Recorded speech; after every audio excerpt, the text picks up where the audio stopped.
Salam sehat dari petani pejuang. Saya John Giro, pejuang rakyat dari Pemuda Pancasila Kabupaten Inhu. Pemuda Pancasila yang menjadi garda terdepan bagi masyarakat petani.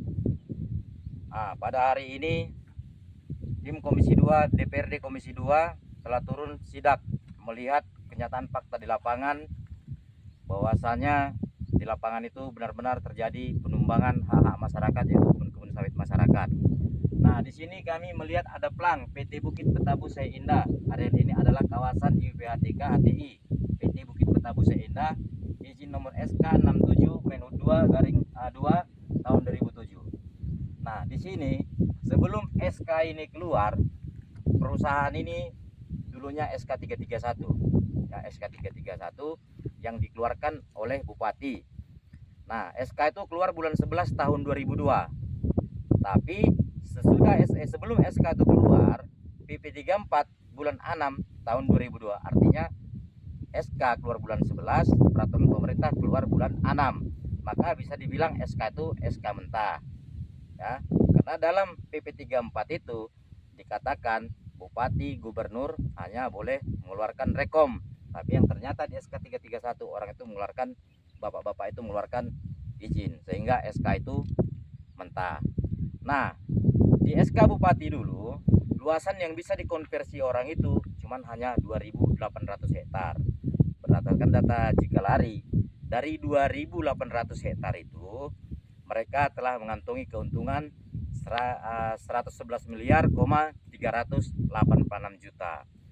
Jadi keluarlah setelah SK mentah itu mentah, maka keluarlah izin ini, izin nomor SK 67/2 tahun 2007. Nah, SK ini sampai sekarang adalah SK penunjukan. Di dalam SK itu ada amar kedua. Bahasa amar kedua itu adalah luas letak definitif IUPHTK, ya. Dalam konsesi orang itu dalam 1 tahun harus sudah melakukan tapal batas, ya kan, dan melakukan tapal batas. Dan setelah siap melakukan tapal batas, SK itu harus dibawa lagi ke menteri agar dikukuhkan. Nah, di amar keempat di situ ada luasan 5% untuk tanah kehidupan masyarakat. Nah, itu sampai sekarang perusahaan di Talang Tujuh Tangga ini belum mengerjakan. Nah, di amar ketujuh, ya, apabila terdapat tegalan persawahan atau hak-hak masyarakat harus diinklap. Nah, ternyata sampai sekarang ini, ya, perusahaan itu belum pernah melakukan tapal batas apa yang diminta oleh menteri itu. Nah, pertanyaannya, kenapa sampai sekarang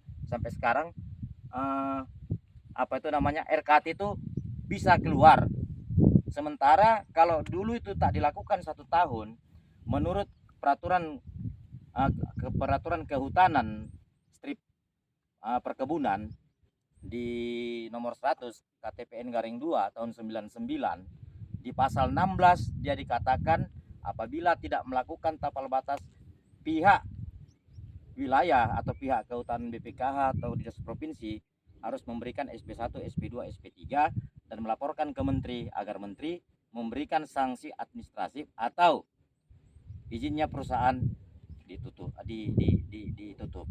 Nah, tapi yang ternyata sampai sekarang ini perusahaan ini gayanya gaya preman, sawit semua habis ditumbangi.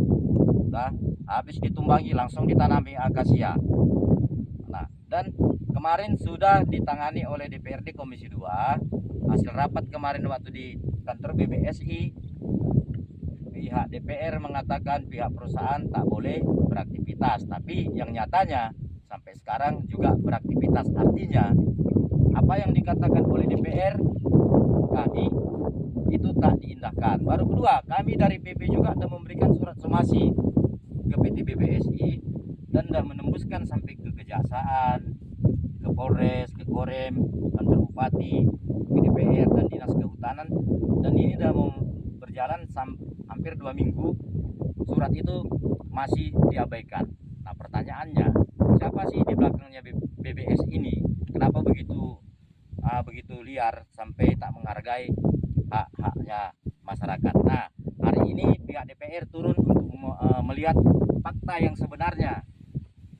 Mereka ada di sana melihat bahwasanya benar sawit itu ditumbangi, dan kami masyarakat juga berharap pihak DPR nanti